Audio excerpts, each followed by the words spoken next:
and I hope you guys will have some fun looking at this book.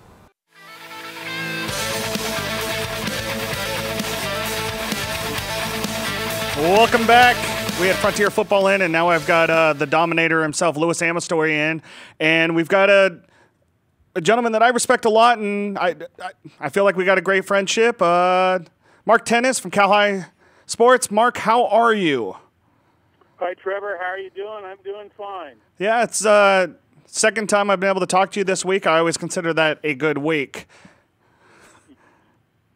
So, Mark, let's dive right into it. You know, we're going to go in the league season for most leagues across the state of California, and you know, we've got one team here in Ridgeview that seems to be a heavy player in D2, but I want to start with D1. For those that don't know, the California CIF Federation has gone ahead and done what I consider the right thing, and that's allow every section championship team to be able to get into a regional game and have a chance at a state championship. So in theory, Mark, is it 13 state championships with 12 regional games out there this year? Is that right? Is that the number correct?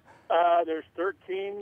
There's 13 divisions. There's an open division for the overall teams, which is going to be De La Salle versus either Corona Centennial or St. John Bosco, most likely. Of course. And then there's going to be all the divisions, and then there's going to be a small school open division, which can be any two teams, the best two teams with an enrollment of under 1,200.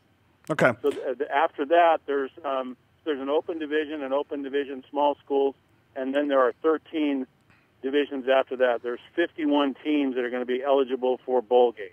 Now, Mark, California kind of taking the recipe that Texas started years ago. Do you like this idea? Because I've been very much a proponent of this. I think it's a fantastic idea. I don't think you're going to have a team that goes, oh, we were D3 AA champs in 2015. I think if you're going to win a state championship California, you're going to win a state championship California, despite the division or, you know, even the question that comes up, where you're going to play the game. Do you like where we're going here? I could go either way with it. What I don't like about the current setup and what we had a couple years ago were the regional division, or the open division regional games. So, in other words, we didn't get De La Salle versus Folsom last year, which would have been great. That's what I think is missing. Maybe someday we'll add something back to that. We'll make it even better. As far as everybody getting a bowl game, I mean, I think a lot of the divisions are going to be, you know, not really of great interest beyond the select few schools that are in it. At the very top of the state bowl lineup will be the same as it has been with the Division 1A and the Division 1AA games, and then the open division will be pretty much the same. So for the very top teams, it doesn't make too much of a difference. But for the vast majority of schools, which are not De La Salle and St. John Bosco and Corona Centennial, it's probably a good thing. Like you say, it does give everybody a chance to be in a regional game and then win a state championship. And yeah, you're right. No one's going to care whether it's one of 13 divisions. They're going to say we won a state title, and they did. So, in that sense, you're right. Well, and we're not talking about the inclusion factor too, where you saw Wasco a few years ago go 13-0 in the Central Section, be left out.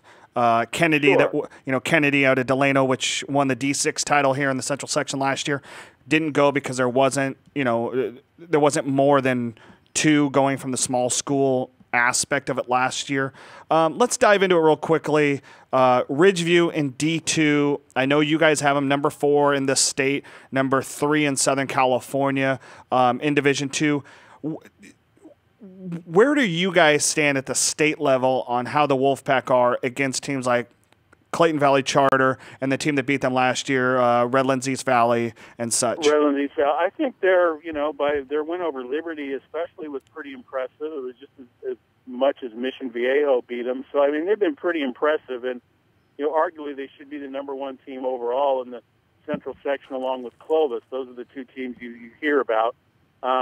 We kind of leaning more toward Ridgeview the last couple of weeks, and we dropped Clovis from the state rankings overall because of that, although we don't really have them ranked anywhere together because they're in different divisions. Ridgeview's position in the statewide is probably going to be very similar to last year. If they win the D2 title in the Central Section. I think the way it looks, there's a good chance they're going to play the Inland Division champion again, which is the Southern Section team that Redlands East Valley was in. Right. Now, there's no guarantee Redlands East Valley is going to win again. There's other good teams in that division like Heritage and some others. So, but they're kind of in that mix of teams. Ridgeview, people have to go ahead. Mark, I was going to tell you, Ridgeview. I covered the Inland Empire for most of my career, and so Ridgeview reminds me a lot of Rancho Verde and Citrus Hill, and even some of the teams that Heritage has had through the years. Very athletic, very fast. It's an interesting group, and to me, I saw Clovis a couple weeks ago. There's no comparison, Ridgeview's athletes to Clovis's athletes. So Clovis, I tell you what, some of those wrestlers on the front line, especially the Neville's kid, my God, I mean, they just dominate people and push people around, and they're interesting to watch. They don't have the breakaway speed though that Ridgeview has. I think Ridgeview, you watched that game last year with Redlands East Valley. Redlands East Valley clearly was a superior football team to Ridgeview, but once Lawrence White went out of that game last year, that was the end of Ridgeview against a very good Rev football team. But I think you got them positioned exactly on the money there with in the state. Mark, let me ask you another question. I kind of dived into some stats this week. One thing I've noticed, I'm into my second season here in Bakersfield, so my second season here into the Central Section. One thing that I've noticed is that it is still very much a 3 yards in a cloud of dust region, whereas when you look at the 5 other major sections in the state, the Central Section is the only one without a quarterback averaging over 300 yards passing a game.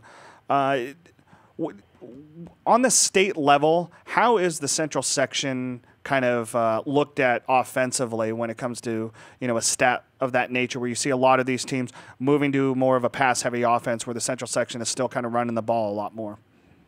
Yeah, you're right. There's been when Garrett Carr was at Bakersfield Christian, they threw it a little bit, obviously, and then there have been a few teams here and there, and I thought Coach Hammond that when he went to Clovis would really open it up and throw it a lot more than they have, because when he was at Gilroy, he threw it a lot. They had a very high octane type of offense with the quarterbacks that did throw for those kind of yards, but they haven't really done that since he's gone to Clovis. They've been he's kind of adopted more of the traditional Clovis-Fresno approach, which is more balanced and more running. I don't know if anyone looks at it as being more backward or anything. I think in a few years ago when Clovis Unified had less schools, the teams seemed to be a little bit better, whereas now they're kind of all split apart. And I don't know if there's really a dominant school in the section at this point. Edison was pretty decent last year. Bakersfield obviously had the state title a few years ago. They're the ones people think of still first when they think of Central Section football. Bakersfield High is still probably the first team you think of. But the new system is a little screwy for the Central Section because, you have some teams going in the north for bowl games and some teams going in the south, and that makes it kind of a screwy kind of situation. Because you'll have, just for the sake of example, if Clovis wins Division I in the Central Section, they would go play a NorCal team. Right. But if Ridgeview wins in Division II, they go play a SoCal team. So it's kind of weird for those teams. I call it the Great Fresno Accommodation, because I think the Fresno folks didn't want to have to deal with Southern Section teams anymore, which is kind of a weird situation because being in Bakersfield, I get the sense that there's more relational contact with Los Angeles County than there in Southern California than there is in Fresno. So the old joke is you don't see too many Dodger fans in Fresno. You don't see many Giants fans in Bakersfield. Absolutely, you're 100% correct. That's sort of it. We had a stat. Sure. Mark, I'll give you some context on that one. We had a stat from a market research thing that 43,000 people from Bakersfield attended a Dodger game in 2013. 43,000? 43,000. Well, it is only an hour and a half away, so that makes sense. Mark, that's true. Before we let you go, your rankings only go down to D5 at the state level, but obviously we're going to have 2 D6 champion divisions going on in the state level.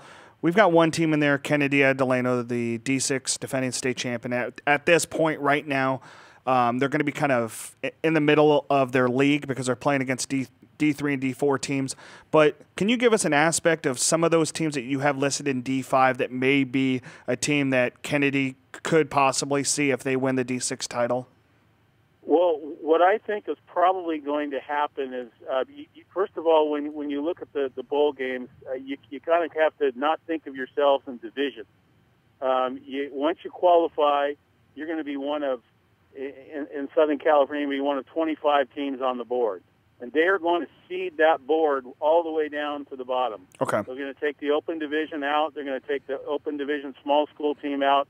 And those other 23 teams are going to be ranked 1 through all the way to 25. So if you think you're a Division 6, you think you're Division 5, you may not wind up in that division. You might be seated higher. You might be a Division 4. Okay. You could be like Clayton Valley in the north, which could be Division 1, not Division 2. So all of that, all of the divisions, is all going to be determined when they seed the teams and pick the bowl games. So you're not going to really know.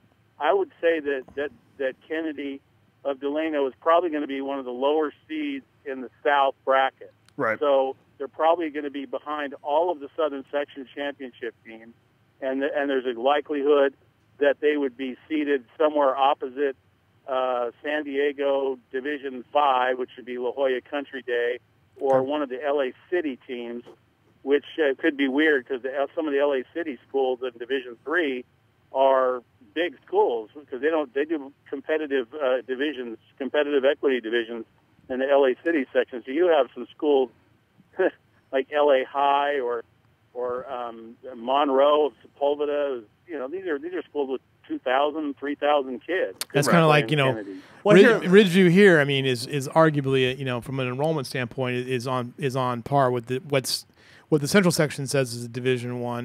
I don't think hardly any of the Southern section. The Division I Central section, you look at it, it's D3 in the Southern section for the most part. It's even in some cases smaller than that. Yeah. You know, Mark, one of the things I think that's interesting about this whole thing is, and I tell you what, I really felt it last season. The length of the season, just going into deep into December now. I got to think with the pushback we're seeing now on the injury issues, that the CIS is going to have to maybe take a look at the length of the season. What is your sense on that? I don't know if they're going to really take a serious look at the 16-game schedule because the sections need the playoff money really bad. So right. You're not going to see them, you know, and I don't think schools want to go to 9-game regular seasons. Nobody wants that either. So those overriding factors are going to prevent it really from being much more than it is. And, you know, when the team gets to 16 weeks, you're only dealing with a handful of them anyway. Right. You're not dealing with a ton of them. And it is it is kind of a strange feeling because, you know, to me the season's just getting started. We've got all these 5 more weeks of the regular season and a long playoff run, 6 weeks until we get even to the state bowl game. But for a lot of schools that aren't going to make the playoffs, their season's almost over halfway over. All right. So for some of the schools, it's like it's just starting, and for other schools, it's halfway over. So I see your point. I agree with that part of it. But for the most teams, I don't think you're going to see it change too much. Right. One last question for you, Mark, before we got to head to break. We have another guest after this? We got stats. We got to talk to Mark Tennis more. We got more questions for him. We'll take a break and we'll come right back with more. Yeah, that sounds good. So, John, let's go ahead and take a break, and we'll be right back. Hold on, Mark. We'll be right back with you. Sound good for you, Mark? No problem. Okay, guys, we'll be right back. Thanks a lot.